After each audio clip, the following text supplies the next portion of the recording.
Estamos aqui para conversar com um amigo meu, economista, professor de economia da Unifesp, que é o André Rocalha. Ele lançou um livro atualmente, semana passada, acho, né, André? Semana retrasada, que é O Brasil, uma economia que não aprende. Acho que quase todo mundo, né, André, fala assim, quando é que vamos aprender? Ou aprendemos e desaprendemos. Algo bem interessante. E chamei ele, convidei-o, muito obrigada por ter aceitado esse convite, de bater esse papo comigo, que é justamente para a gente conversar um pouquinho qual é o rumo aí do Brasil, se o governo, o que o governo deve fazer para melhorar ainda mais esse cenário, porque temos um cenário, a parte do dólar, bem favorável para a industrialização nacional, tem também os juros baixos, então parece que tem um pacote aí generoso para quem deseja estimular a indústria. E aí, André, a industrialização no Brasil vai melhorar ou não vai melhorar? Pode eu acho que não, viu, Eri? Então, inicialmente, eu agradeço muito o convite. É uma honra para mim estar aqui, conversando com você, todo mundo que está nos assistindo. E eu comecei já um tanto pessimista, porque eu acho que a gente realmente esqueceu como é que se aprende como economia. A gente foi se encaminhando para uma direção que é cada vez mais apoiada em coisas muito fáceis de fazer, não é o seu caso, né, na empresa em que você atua, mas a economia como um todo, ela acabou se tornando uma economia de pequenos negócios. E eu acho que nada mais sintomático do que a fala recente do Paulo Guedes, naquela famigerada reunião do dia 22, em que ele disse assim, olha, a gente tem que salvar as grandes empresas, né? Porque a gente não pode perder dinheiro com as pequenininhas.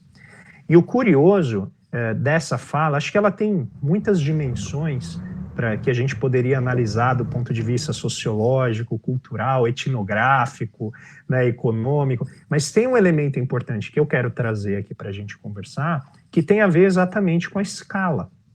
Então, quando o Paulo Guedes está falando que não vale a pena salvar empresas pequenininhas, ele não está de todo errado. A questão é, por que então ele defende um modelo em que as nossas empresas não crescem? Por que ele defende um modelo em que o empresário brasileiro, é sufocado na hora de concorrer com um grande capital, com a grande corporação internacional?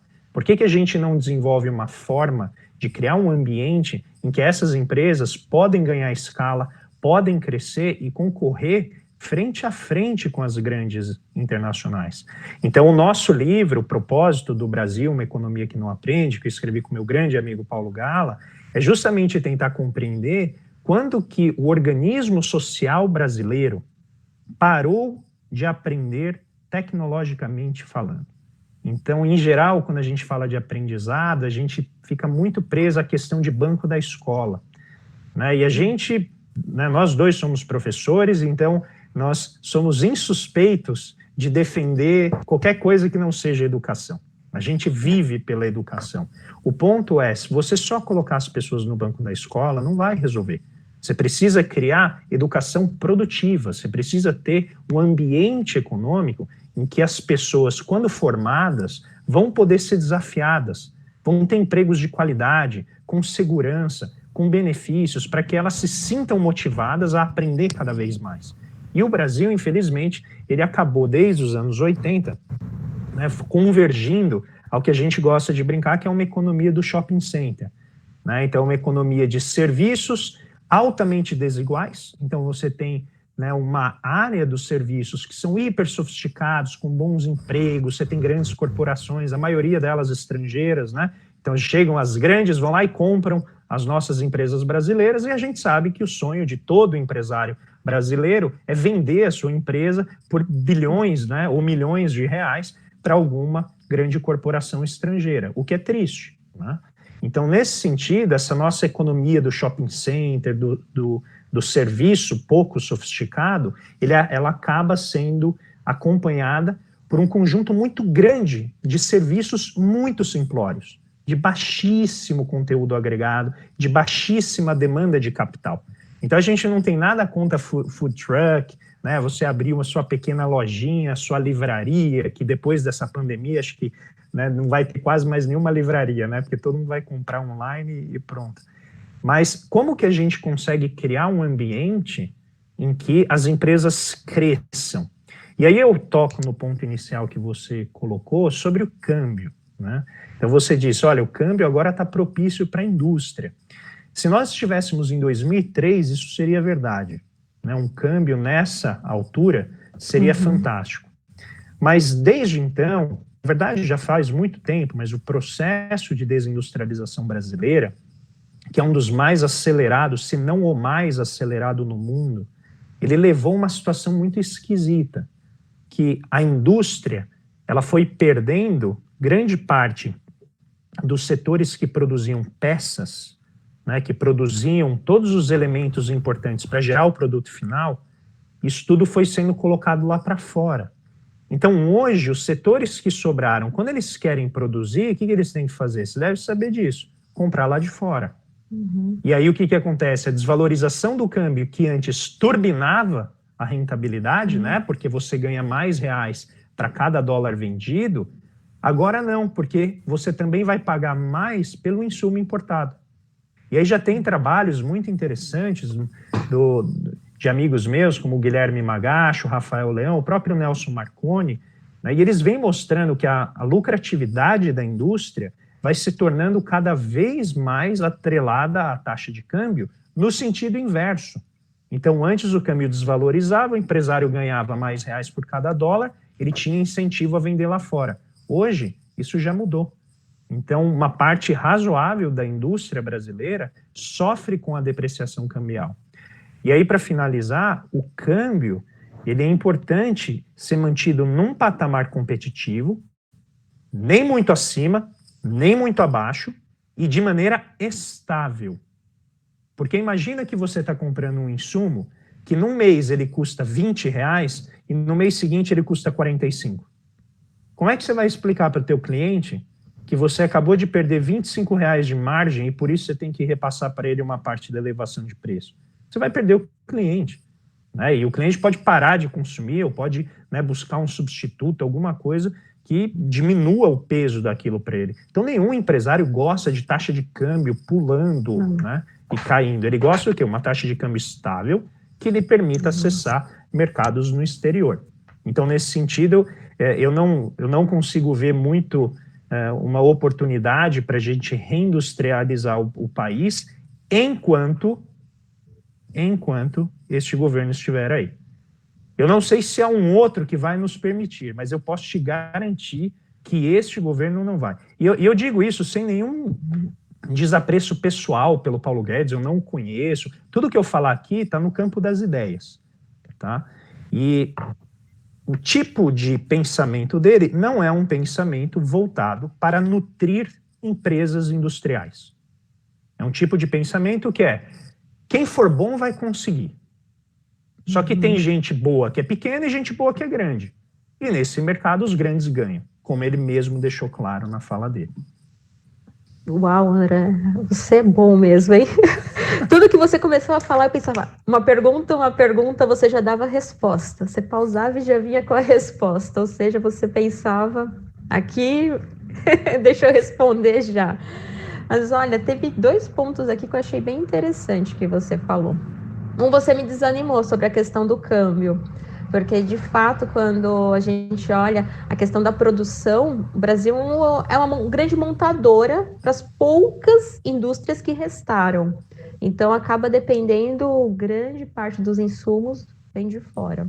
Isso. A questão de luminária LED não tem no Brasil. Então, se você quer produzir qualquer coisa, o LED será importado.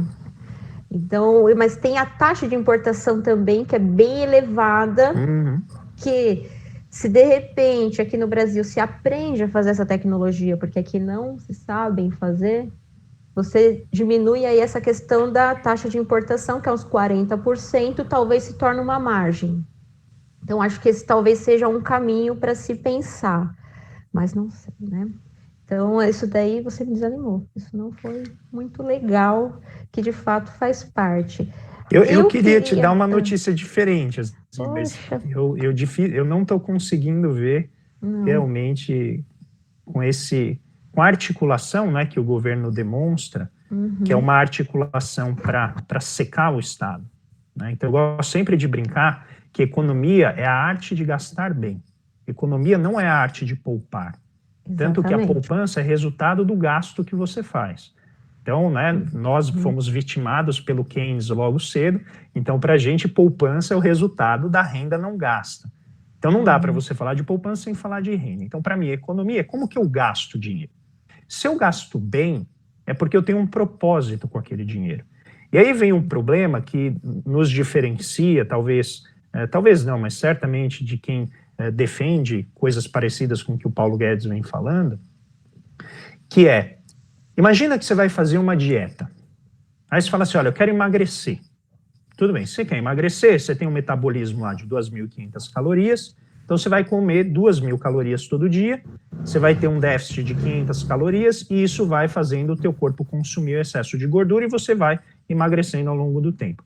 Aí você fala, não, mas eu quero emagrecer 10 quilos em uma semana. Legal, mete 500 calorias, que depois de uma semana você vai perder bastante peso e possivelmente sua vida também.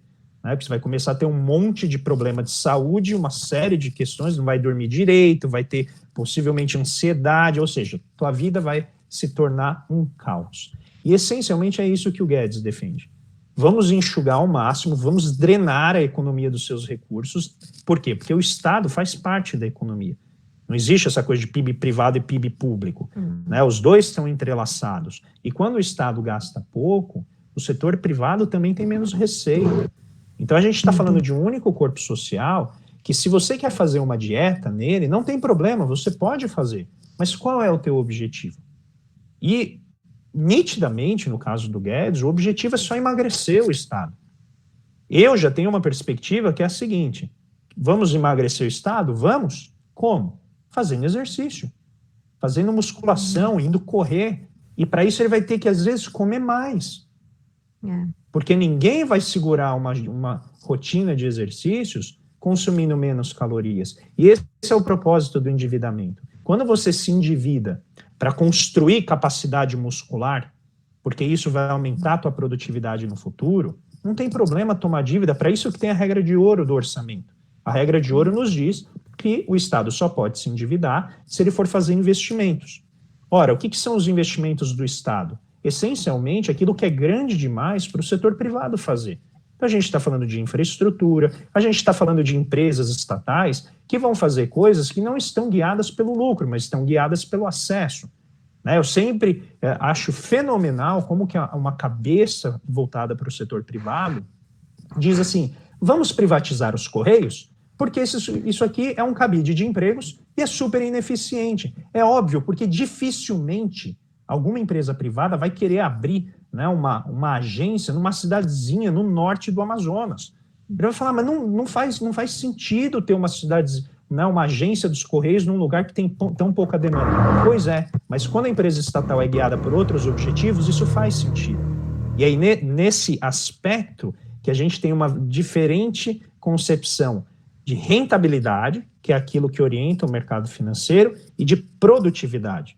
Então, nem tudo que é produtivo numa sociedade é rentável. E esse é o ponto central que difere uma visão que é mais estruturalista, desenvolvimentista, de uma visão liberalesca. Né? Eu vou chamar liberalesca porque o próprio liberal, né, se voltar ao Adam Smith, ele reconhecia que tinha setores que o Estado tinha que atuar. Né? O livro 5º da Riqueza das Nações é inteiro sobre o Estado. Então não é, né, eu brinco que são esses liberais que leram até o 3º capítulo da Riqueza das Nações e falaram, bom, tenho tudo o que eu preciso. Né, a partir de agora eu pinto o mundo do jeito que eu quiser e digo o que o Adam Smith falou. Né, mas está lá registrado, quem quiser pode ler e já está disponível sem direito autoral, vocês baixam na internet. Então, nesse sentido, se você me perguntar assim, que tipo de dieta a gente tem que fazer no Estado? Tem que fazer uma dieta que nos leve ao desenvolvimento. Então tem que ser uma dieta que melhore a nossa infraestrutura, tem que ser uma dieta que melhore a nossa saúde e educação. Elida, quanto tempo você ouve que a gente tem que melhorar a educação no nosso país? Desde que eu nasci. Meus pais deveriam ouvir, meus avós ouviam, todo mundo ouvia. Não, e se voltar, né, nos registros da história, você vai ver todo mundo sempre falando isso. Tem que melhorar a educação e a saúde. E aí tem aquela história também que é interessante, André, que aí fala assim, também tem que aumentar o gasto para a saúde e para a educação. Calma, eu falo para os meus alunos às vezes, não é aumentar. Talvez é gastar melhor, como você está falando. Talvez é gastar de uma forma direcionada.